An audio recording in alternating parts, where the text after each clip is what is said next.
Welcome, fans, to a very special live edition of the Cheapy Productions Pro Wrestling Podcast. My name is Jack Kilby, Executive Vice President of Great North Wrestling, and have a very special guest today, a man that so many fans are fond of his work from truly the golden age of wrestling, a distinguished voice and presence on WWF TV, and I would be, of course, talking about Mr. Sean Mooney. Sean, thank you so much for coming on today. All right. Hey, Jack. Nice to see you. Thanks for having me on, and hello, everybody out there. Wanted to start off with showing some of the good stuff that you have there. Is this your first figure that is now available for the fans to purchase? Yes, Jack, this thing has been 30 years plus in the making. Wow. I never got an action figure when I was with the WWF back in the day. They had action figures out, of course, with superstars, but they hadn't really started doing any with the announce team until after I left. And then, of course, Gene and Bobby and everybody got one. So, it has been a long time, and I was approached by Hannibal Toy, which, does some great work. The combination of the company is Hasbro, Hastel is Mattel together, and Mitch, who runs the place, has done a great job representing a lot of these great professional wrestlers that never got action figures, and he's built up quite a stable of wonderful personalities. And for whatever reason, he thought that I might add something to that collection, and he got in touch with me about a year ago, and that whole process started. And they were just wonderful in the way they did it, keeping me abreast the whole time of what they were doing. They sent me prototypes and 3D images of everything as it went along, and it just came out fantastic. I just got a box of them a couple of weeks ago, and I couldn't be happier with the way it came out. Really, it was. I've got one right here, as a matter of fact, and let's see. There it is, right there. That's nice. And for folks that were big fans of the event center back, as you mentioned, during the greatest era of wrestling, as far as I'm concerned, I'm of course biased, but the detail on this is pretty phenomenal. They have, the blue blazer, which I wore all the time, and then had it was a WWF logo. Now they've put the gimmicks logo, but the same style that they had back then. And right down to the tie, the tie that I wore was a WWF tie. It had WWF stitched into the tie. And, of course, we wore the khakis and everything. And we had different colored blazers back then. And Vince loved having us wear every color of the rainbow. They had cranberry and gray. But I was always, the newsman of the group. And I always thought that the blue blazer really kind of set the tone when I got in front of that camera. So I usually wore the blue blazer. And I just think they did a great job. I hope folks who... I'm a rare collection because there's not a whole lot of them, and I don't know about the call for them, but people that would like to get one, you can go to the website, which is hasteltoy.com, and that's 2 T's, HASTTEL, toy.com. And right there on the page, right there in the front is the collection. They've got me on there, and I think they have 6 new ones just out, and Lord Alfred Hayes, his lordship, as you know, nice. My great colleague and wonderful friend. They also put one out for his lordship, so you can get both of us. And I think they also sell them as a collection with all of them. But couldn't be happier with it, Jack. Yeah, that's tremendous. We'll make sure and restate the address where the folks can find that, and your upcoming initiatives and events that you have in the near future. But I wanted to start off, and we're of course going to talk about the event center and the credibility that you led the product through your presentation there. You're very, as you stated, that news presentation and how that bled over to the product in general really added to it. And I think it's missed today. But growing up, were you a fan of the business, or did you have an awareness thereof? No, that's a question I get asked all the time. And I grew up out in Tucson, Arizona, And at that time, me growing up, it wasn't a real big city. We didn't get a lot. We did get some wrestling outfits come through, but we didn't really have much. So I wasn't exposed to it at all, really, growing up. And I didn't become aware of all of it until I actually moved to New York City to go to work for Major League Baseball productions in the early 80s. And of course, that's when rock and wrestling hit and everything started to take off for the World Wrestling Federation, which it was at the time. And, of course, the world was going crazy then with it because you had a lot of these people from other forms of entertainment getting involved. And so I was in New York City, and of course, that's where a lot of it was taking place. So I was certainly aware of it, but the opportunity came up just really out of the blue. I was working as a producer and also did some talent work because, as I've talked about, that's when cable was really taking off. So there was a lot of opportunity for programming, and Major League Baseball Productions, who I work for, was looking to also take advantage of that. And so we were doing all kinds of programming. So I got a chance to be in front of the camera and jumped. A show we did was called Light Moments in Sports. They were trying to branch out and do other sports, and they came up with one of the first blooper shows that, because a lot of that was going around, but nobody had really put it together in a show. And Joe Namath was the host of it. We got him to do the show. And then I was a producer / correspondent. And I would go out and do all of these crazy stories with, offbeat sports. And one of the stories I did, I went to the Monster Factory in New Jersey, which was a very well-known training ground for professional wrestlers in New Jersey and people getting into the business. And I went and did a story there as the roving correspondent who is stupid enough to step into the ring with professional wrestlers, and they, of course, take full advantage of destroying me. And I had a kind of a dry sense of humor, delivery, and that kind of thing. And I take it all and somehow walk away with my wits about me. And they saw it up in Stanford. It was a syndicated program, and I got a call to come up and do an audition for an announcer. Came right out of the blue. The only reason I got it is because I knew somebody who had gone to work for them, who I'd worked with in New York, and he told them that he knew me. And Vince said, "Well, get in touch with him and get him up here." And next thing I know, a couple of weeks after that, I'm up there auditioning, and 2 weeks after that, they offered me a job. So I didn't certainly follow the path of what led most people to the ring, but maybe that's what made me stand out and made me different. Because I remember going up there, took the train from New York City and thinking, I got nothing to lose here. If anything, it's just going to be a great opportunity to try out for something like this. And so I don't think I really was nervous or worked up about it. I went out and just threw everything I had out there. Did the sell me the broom bit, as I'm sure many have heard.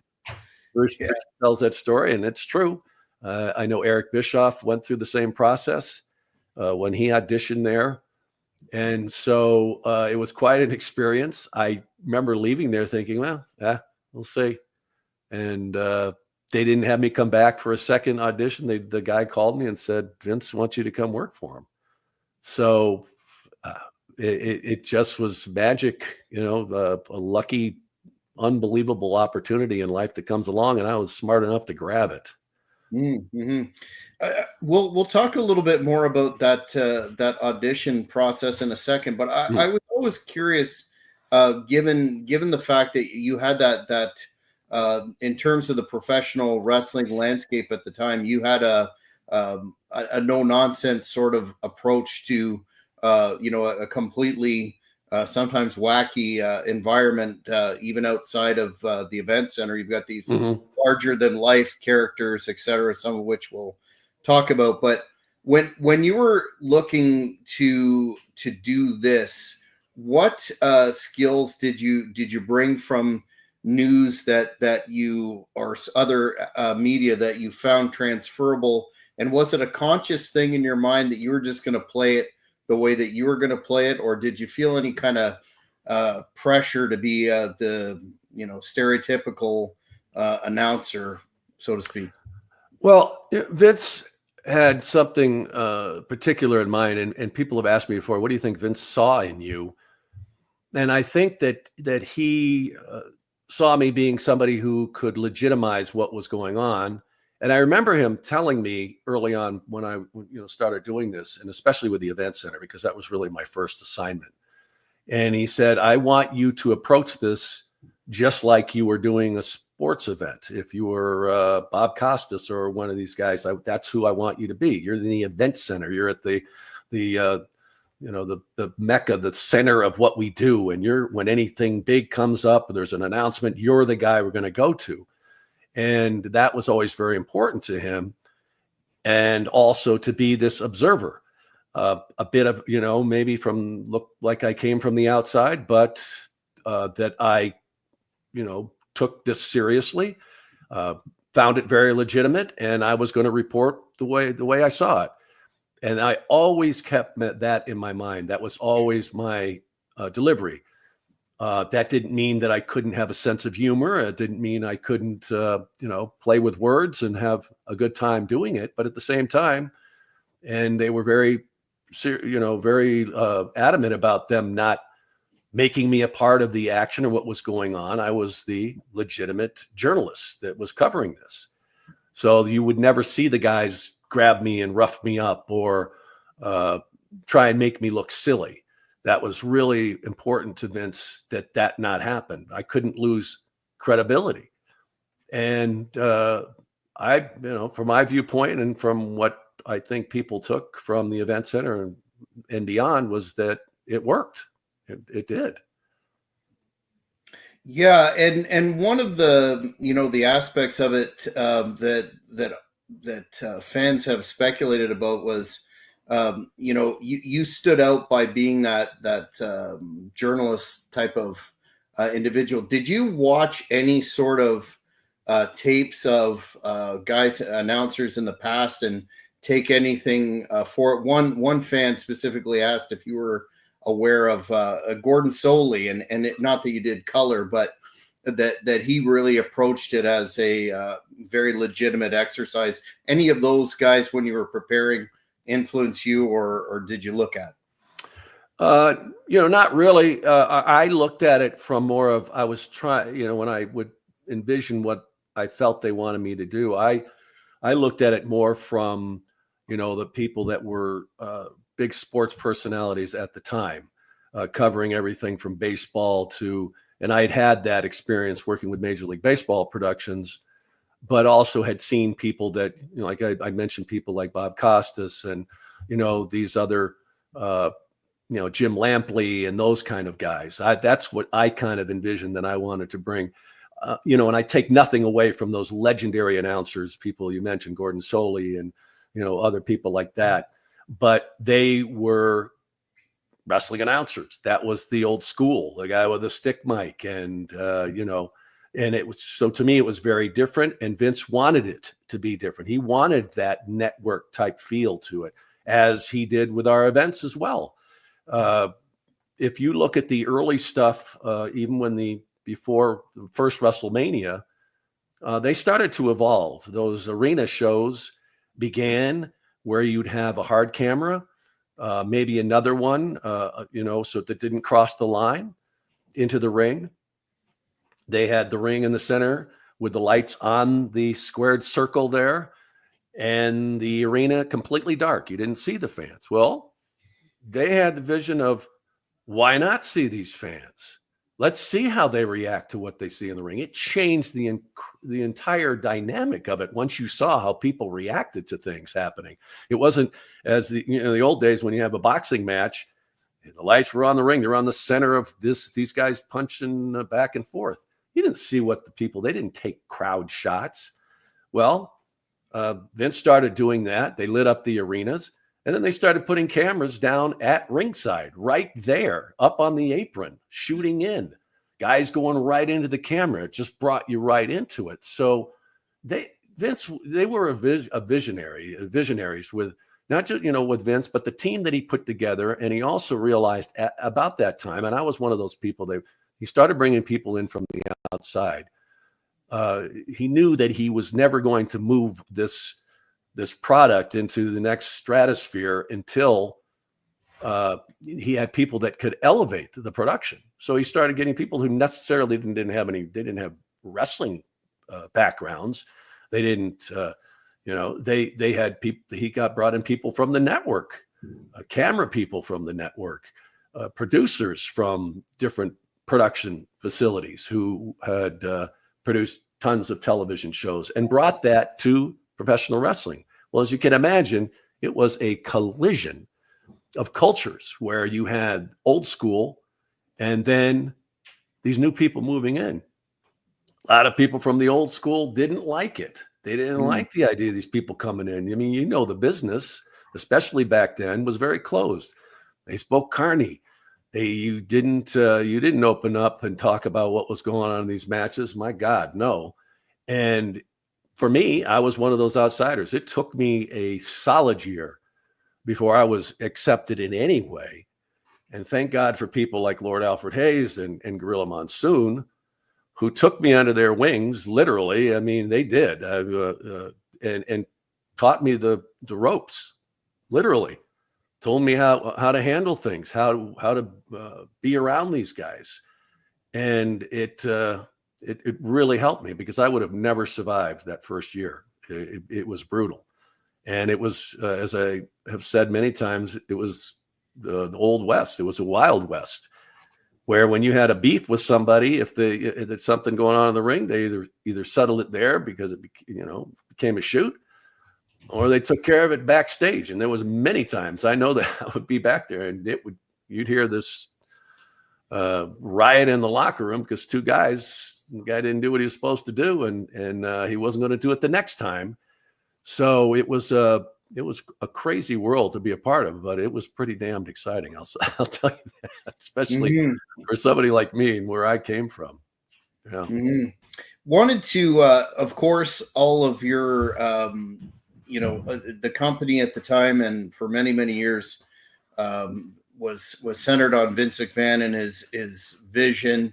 And we've heard about how people that are brought into the company for non-wrestling roles, some of them are treated, and a lot of the fans have asked if you had any memorable interactions with Vince, positive or negative. That's part one of the question. And second of all, your thoughts on a company now. Well, it's not the same company, but an entity without Vince McMahon at the helm. Wow, that's a lot of ground to cover there, Jack. That's for sure. Vince was a sometimes very difficult person to be around. Other times he was wonderful. He was certainly patient with me when I first got there, as you can imagine, as not being very green, even to the broadcasting business. I hadn't done a whole lot.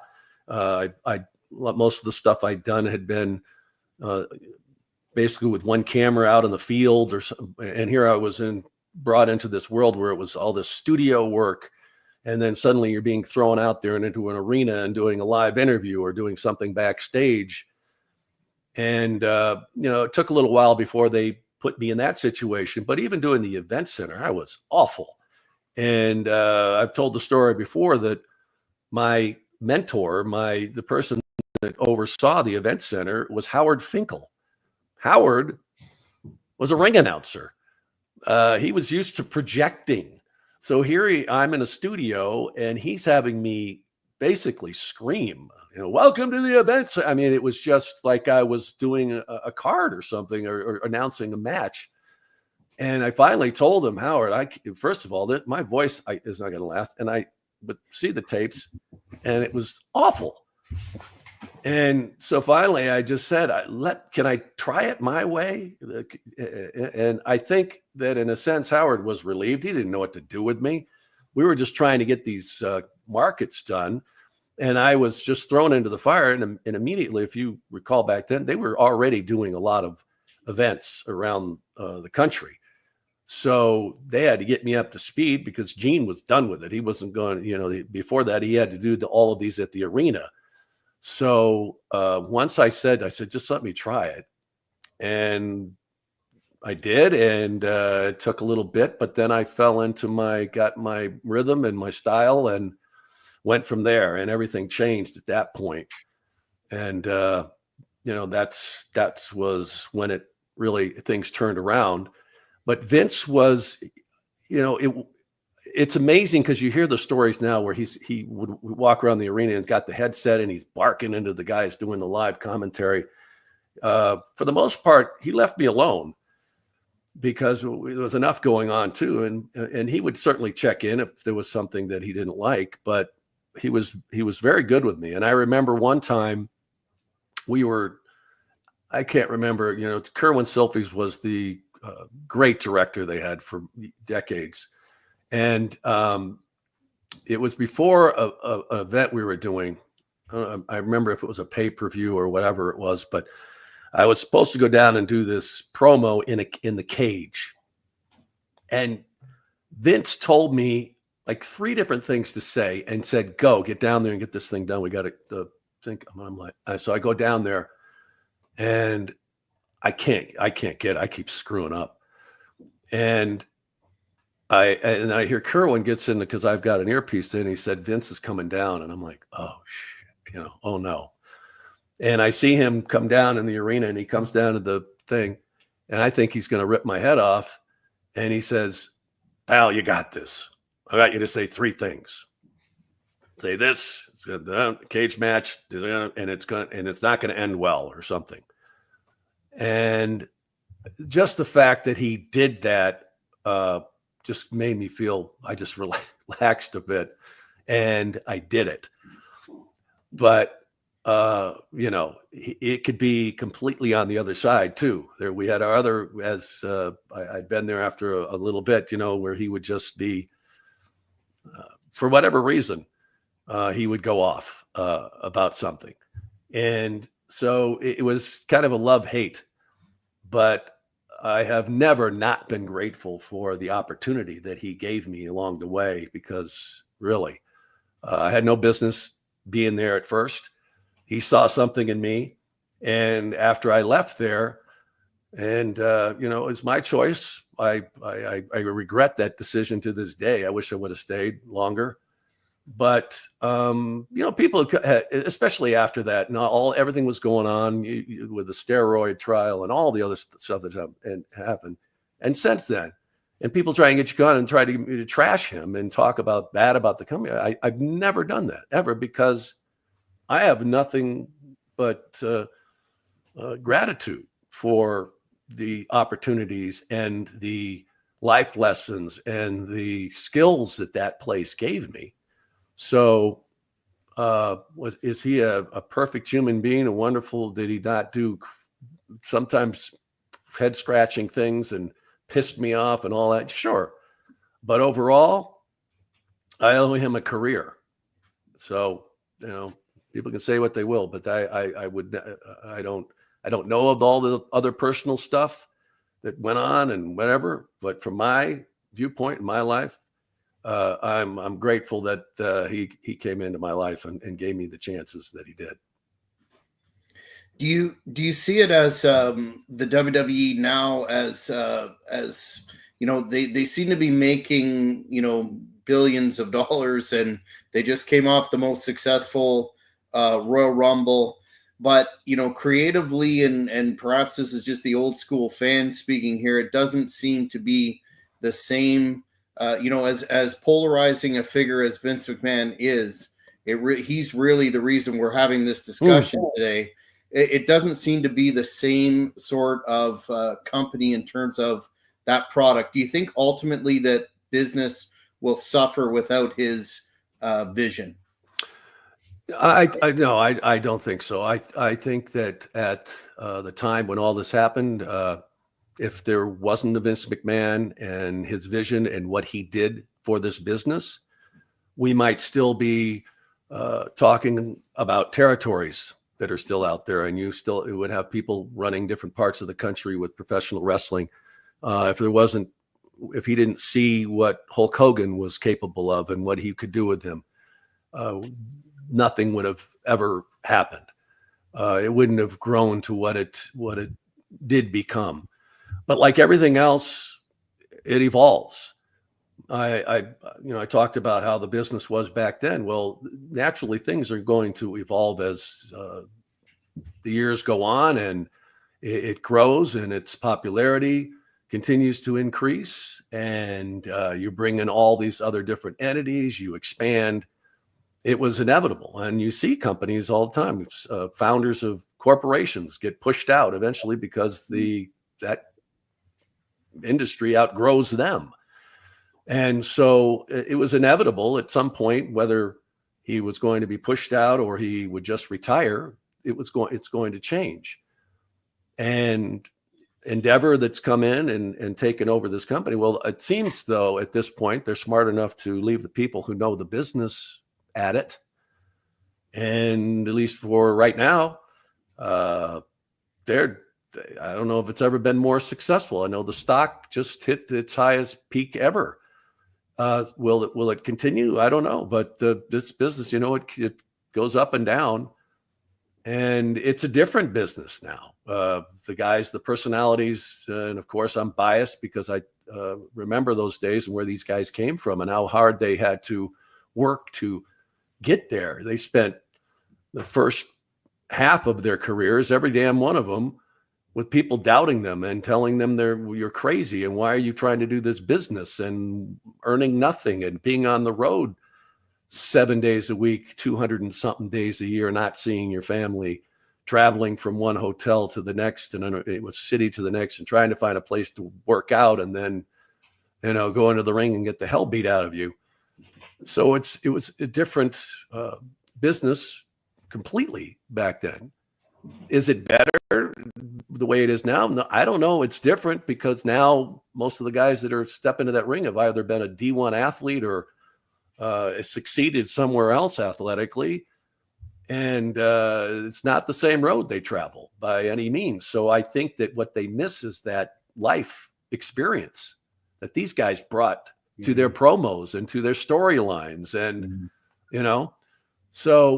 but they're still packing arenas. They're still putting 70, 80,000 people into a stadium. So it's just supply and demand. And if you're not giving somebody something they want to see, they don't come see it. So, that's my feeling on it now. Now I miss those days because it was, completely different. Like I said, there was a character and all kinds of background to it. But that's the entertainment industry. Yeah, most definitely. You make some very valid points. They're making more money than ever before, so the rest of it's somewhat theoretical. You touched on Hulk Hogan, and you were right there in that Hogan era, the golden era, whatever nomenclature you want to put around it. Wanted to ask you what your relationship was working with him, and given the fact that he was such a larger than life character. And second part of the question, how do you feel about the way that he's been, I won't say embraced, but the controversy at the Raw debut where he was booed, and there doesn't seem to be the same amount of, sadly, in my view, the same amount of love for such a legend. Yeah. Well, my regret when I went to work with the WWF back then was that I didn't come along earlier before Terry became this unbelievable personality, famous celebrity, crossing all levels of entertainment, because I would have probably had the opportunity to get to know him better. He was, Gene was his guy. He brought Gene along with him, and they had, they were magic together, the two of them. So I didn't get as many opportunities to work with him. But I did probably hundreds of interviews with him during my time there. And it was always great. Never had an issue with him. I just wish I would have had an opportunity to really have been closer to him. But at that point, really, he was being brought to the arenas in limousines, doing his match, and then be on his way because he had something else he was going to. And I do tell the one story, the one when I first went to work for the WWF, when I went to the Hamilton, where the TV studios are, and I was kind of going back and forth. I was still living in New York City, and I would take the train up, and then they put me up in a hotel.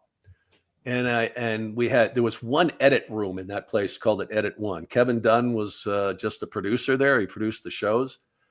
And I was in Edit One day waiting to go and do something in the studio, and Hulk was there. And they had a separate area over there that had a couch, and I had put my bag that was over there. And he came in, and Kevin said, this is Sean Mooney, our new announcer. And he kind of looked over him, and he goes like, yeah. He goes, yeah, how long you been here? I said, I just started last week. I'm just getting started. And he goes, yeah, well, don't unpack. Nice. Yeah. And it wasn't a mean thing. It kind of made me real, okay, this ain't coming easy. Like everything you had to earn there. They wanted to see what you were made of, what your metal was. And that was my first real idea of, okay, it's going to come. You gotta be able to see what you got. And, from that point though, everything I stuck around. So, it got a lot better with him, but it was like, then let's see what you got. And so that was part of it, but, always had a lot of great respect for him. And I will go on forever to say that there's nobody who's more responsible for what has happened to professional wrestling than Hulk Hogan. Whatever you want to say about him, he is it. He changed the entire landscape. He changed everything. It made it mainstream. So, as far as what has happened recently, I don't, that stuff he's endured before. I mean, there's been other controversies surrounding him. I think maybe this time around, it might have had something to do that he got a little political. And as we all know, no matter what you have to say, half of the people don't agree with you. So that's what I think some of it might have been attached to, because he did take the stage pretty much during this last election. So maybe that had something to do with it. But I don't know. Is it, as far as professional wrestling goes, I thought we'd kind of gotten through all the other issues that people had with the Hulkster. But of course, you never know. I mean, they've booed The Rock before, so I think he's going to be okay. Fan is asking here an interesting question. Will you say yes if they called you for Saturday night main event? Or I guess we could extrapolate that to any other broadcasting duties. Oh yeah, I mean they have brought me back. I won't say a ton, but I mean they've brought me back several times to do stuff. I've done a couple of collection pieces for them, and did one of the pre-shows for the Raw celebrations, and I would love to be a part of it. I'm pretty much, it's just me. It's me and Jesse are pretty much the only ones left from that broadcast team. But I've seen what they're doing now with Saturday night's main event. They put the guys in the crowd. So, I don't know, maybe it might be fun to be there. Might get a little pop from people who remember the event center. They brought me back for the Raw, and I interviewed Daniel Bryan backstage, and that was a lot of fun. So, I would definitely love to be a part of it. I also get asked, do I think I'm going to get inducted into the Hall of Fame? And I have to tell you, I don't think I'm going to get that phone call, but it would be wonderful. But it's not like I'm looking at the phone in the morning to see if Triple H has left something on my voicemail. But, as I've said many times, I celebrate that part of my life. It was one of the greatest times As I say, I wish I would have stuck around longer. I had other ideas at the time, but it was a wonderful time of my life. And, anytime I can step in, I'm looking forward to going to the event in Manchester this week. It's For the Love of Wrestling, because not only will it be great to be back in the UK, which I haven't been there in a long time, and the fans in the United Kingdom are always so great to me. I still get mail from people all this time later because they just cherish those times, and so I'm really looking forward to that. But it's part of my life that I've come to really appreciate, because I understand it now. Early on, I didn't. People would try and track me down, and I'm like, why? I was just one of the announcers. But now I understand that it was a great period of a lot of people's lives. And when they see people that, so it's like a favorite show you had, and you were one of the parts in this show, and it takes you back. And a lot of them have memories of, they were kids, and it was when they saw wrestling, it made them happy. They had it gave them something to have in common with their dad that bonded them together to go to these events, and they remember that. So I'm happy to be a part of that. I love that when I hear stories of people telling me, and I heard your voice on a video I was watching on YouTube, and it just took me back. That makes me feel really good. It does. Yeah, nostalgia is a powerful thing for sure. One of the fans sent a question about, I don't know if you remember this, you probably do, but with WWE becoming an even larger YouTube presence with their Vault channel, a fan saw a deal that you did on a golf course with Bobby the Brain and Mean Gene. And my God, I watched that recently too, and that's some comedy gold. Wanted to ask you about that particular. Were there cocktails involved? Was that a fun shoot? And your favorite memory of working with the late great Bobby the Brain? Oh God, that was one of my favorite shoots.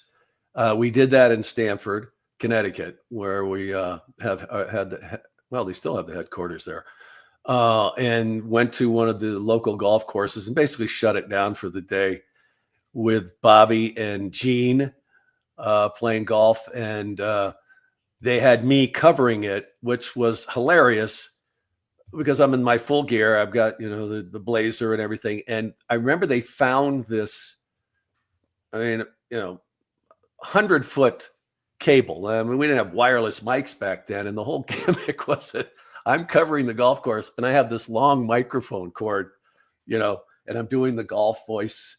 He's about 20 yards out, and they, people think that we scripted things you don't do that with Bobby Heenan or Gene Okerlund.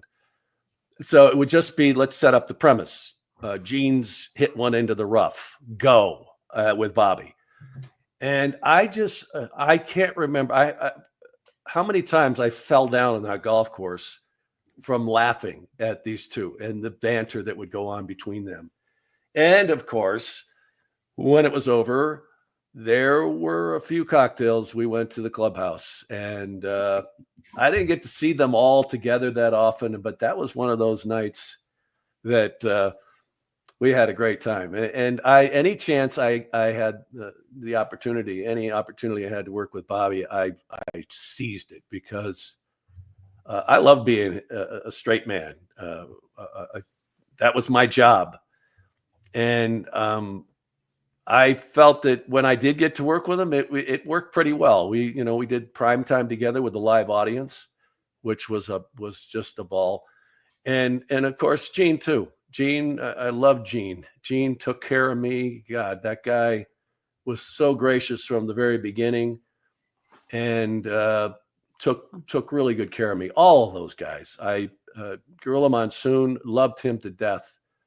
And Lord Alfred Hayes, the same. And I was so fortunate, because it could have been a completely different story. in a world like that. And I was well taken care of by those guys. This is something I was going to kind of ask you in an indirected sort of way. Well, not if you were offended, but when Perfect would yell, Mr. Perfect, Kurt Hennig in the interviews would yell, "Shut up, Mooney." How did that? Was that I take it was just an on the fly thing. And oh and yeah. Do you have any specific memories of working with Kurt? Oh, I loved Kurt.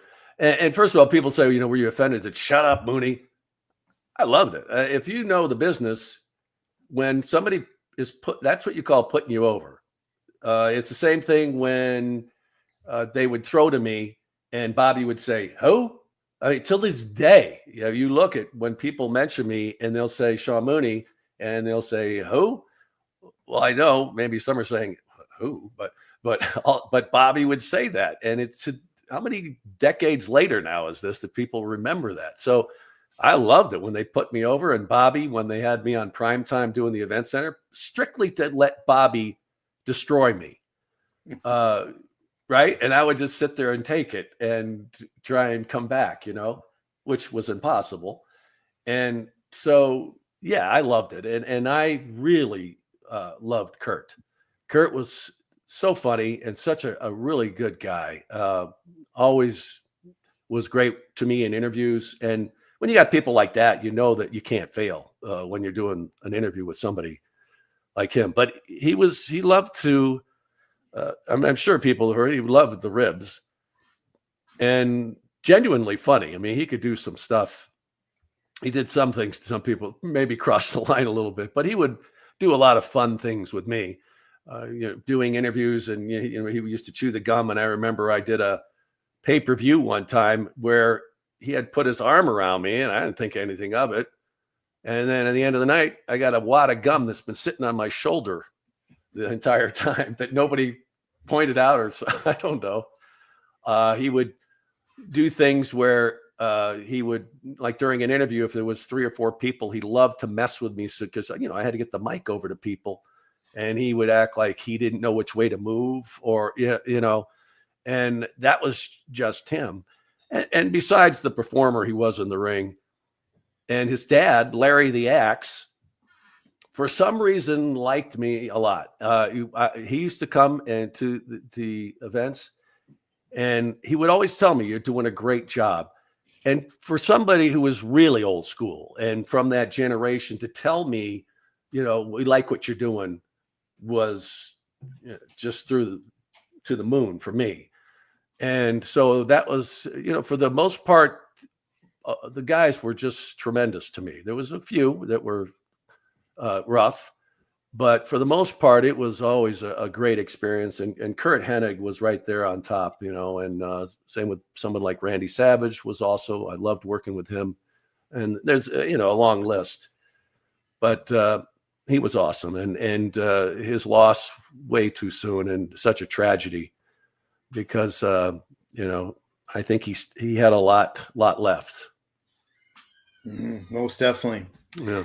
In terms of characters that we get asked about a lot, for those that work with him, right at the top of the list, around with Hogan, is the Ultimate Warrior, and talk about polarizing figure, depending on seems like who you talk to. People love him, people hate him. Yeah. There doesn't seem to be an in between. So wanted to ask what your experience was like working with Warrior. Yeah, and I think for the most part, you get people who say they didn't like him. And there are a lot of reasons that were valid for that. But I think that you have to look deeper into Jim Hellwig to really understand him. I got to spend a lot of time with Warrior, because we would do a lot of appearances together where we'd go at these fan fests and stuff like that, and sign autographs for kids and that kind of thing. And he was all those things as far as what pissed the boys off. He was not a disciplined wrestler. He wasn't really well trained in that sense. I mean, they used to, if you know the business, we'd always say it was like butter. I'm sure you've heard that, Jack, where it's it's smooth. It's like when you shake a wrestler's hand back in the day, they would barely grip it. That's how you tell, it's like butter. And he came in, he was a freaking wrecking ball. And because of the push he was getting, they cut him a lot of slack, the management side of it. Well, when you're in there working and you're feeding the family, you don't want to be in there with some guy who's going to hurt you and put you out of work for a few weeks.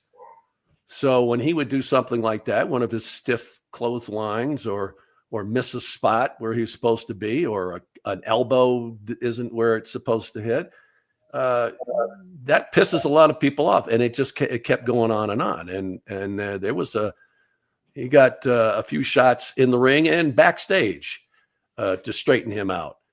I know Andre the Giant did a pretty damn good job at doing that, but at the same time, you had that, and then there is an envy factor in this, that this guy came in, hadn't, as far as most of the guys were concerned, had not paid his dues by any stretch of the imagination, is getting this tremendous push because he's supposed to be the next Hulk Hogan. And he just zooms to the top of the line. Well, that's going to create resentment. Add to that you didn't come from the business. You don't really understand how it works.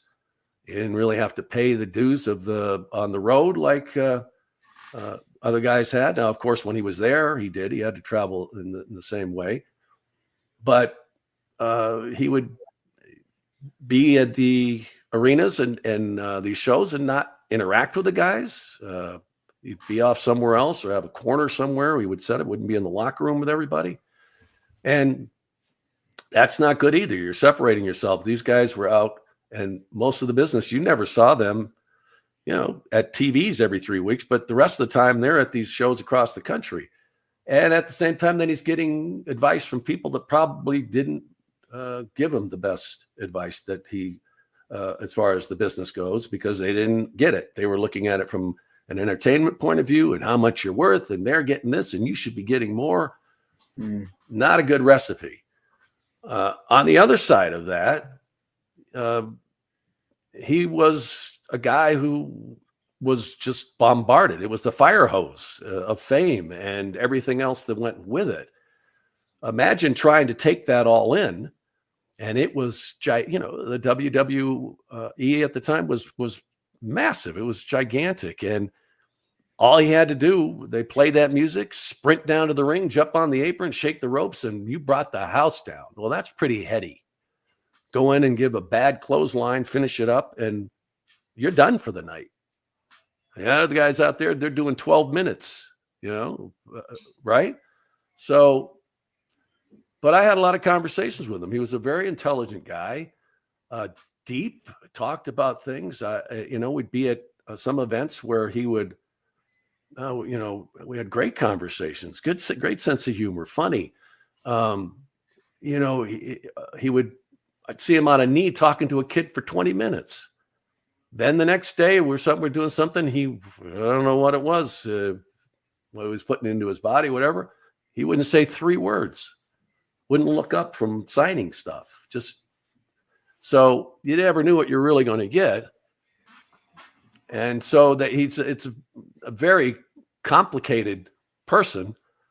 And that's why to this day, you still have that people, I've done these shows and 90% of the guys are just talking about how they couldn't stand working with a guy. So it was very complicated, but he was, I just think there was a lot of factors involved. And I certainly can't really be in that camp of saying I thought he was terrible. And, I have a little more understanding of what it must have been like for him. Yeah, fair enough. In terms of the evolution of the product when from your tenure and towards the end, a lot of fans have asked about what it was like to be backstage during the start of the Raw era and the first Monday Night Raw episode, and how truly I want to say how much of a departure that was for the prior product with the Superstars tapings, et cetera, et cetera. So just wanted to get your memories on that, on the first one, and that general atmosphere at that time. Well, it was certainly different. It was a different concept of how we were going to present our shows. First of all, you add that live element to it. Of course, we'd had live pay-per-views, but to have a weekly show that was live, and as Vince always would say, nothing can go wrong. Well, when it's live, it really can't, because you have to just keep it. The whole thing was you just keep going. You find a way through things. And it was a great place to do it. The Manhattan Center was an intimate arena. And one thing I think they loved about it was the seating was right on top of the ring, basically. So the people were right there. You heard it. You didn't have to put 20,000 people in there to make it sound like it was a mad circus there. So that was something that was different. But I remember thinking overall, like, okay, I don't, it's new, it's different, but I imagine that, going on 30 years that this would be happening. No, I didn't. I love the fact that I'm a trivia question of who's the first frame of that show was me out in front of the Manhattan Center. I loved it because working with Bobby that night was one of my fondest memories ever, of him doing all the different costumes and trying to get into the place, and I'm stopped. I'm getting in the way. It was a master class in how great he was at ad-libbing, improving. There was no script for that stuff, folks. That was Bobby just riffing with put a wig on me and off we go. And the fact that I got to be there with him and was able to hang, because I'd worked with him so many times, I knew, and just roll and see where we go with it, was one of my proudest nights there. And I wished I could have done it every week. It was that's when I had the most fun doing that kind of stuff. Yeah, certainly memorable. We've got time for one more fan question. I'd be remiss if I left this one out. Memories of working with Roddy. I always got the sense when you enunciated his name, when you're talking about him in the event center, that you guys had a good rapport. Am I correct in that? Yes, I love Roddy. Roddy was one of the most interesting people to grace this planet. Whatever he would have done, and he was one of the first to break, into the acting and be legitimate with some of the roles that he took on. People think about Hulk, but Roddy, remember, what was it, Frogtown, or one of those? Hell Comes to Frogtown. Hell Comes to Frogtown, and some of those other things. And he was good in those. I mean, he was a good actor. But he was an original, and every time he stepped into that ring, I don't know if he knew what he was going to do, but he knew he was going to pull it off. And he's another guy who, the School of Hard Knocks, man, none came tougher than Roddy. And I think that people did get a little bit of a chance to really see who he was when they did where they had everybody live together, the house. I can't remember the name of the show that they did, but they had Hacksaw and Roddy, and they became like these. Yes, yeah, and you got to see, not only Hacksaw. And Hacksaw's an awesome person. I did the podcast with him, and I love Hacksaw. Always had such a ball with him. He's another natural comedian. But Roddy was a special person, man, and went through a lot. But was always entertaining. And I'll tell you one story that really captures it for me. When they brought me back for, I believe it was the the thousandth episode, I think, of Raw, or whatever, but they had us all in like the Legends locker room. I don't know what the hell I was doing in there, but that's where they had us go. Where and so Joe was there, Laurinaitis, Roddy was there, Sarge was there, Gene was there, and we just had, because we had a lot of hours, we're waiting around to do our stuff. And anyway, I brought one of the things I said it was in St. Louis, and one of the things I wanted to do, I said, if I do it, I want to bring my son. And my son was about 12 at the time, and they said okay. So I got him a ticket and brought him back there with me, and so he got to go everywhere with me. And he had heard my stories. He was crazy about the WWE at the time, so for him it was just this wide-eyed experience. We were there for the whole thing was 24 hours. I think we flew back, and so we went in the locker room, and Joe's son was a NFL football player, a tremendous NFL football player, and he came to the locker room and had his friends, guys from the team, with him. And Joe's like, "Did you bring your pictures?" And he's, it's just they're signing pictures for my son. But anyway, the top of it was the best of it was that Roddy was there, and he was so cool to my son, talking about your old man doing these interviews with me, and just kept coming over to him and saying. And when we were getting ready to leave for the night, and Roddy had on one of his Hot Rod T-shirts. He took off his T-shirt and he gave it to Kyle. He gave it to my son, and he still has that. He still has that T-shirt. But to me, it just captured who he was and the kind of guy he would give the shirt off his back. Literally, I guess the way it goes.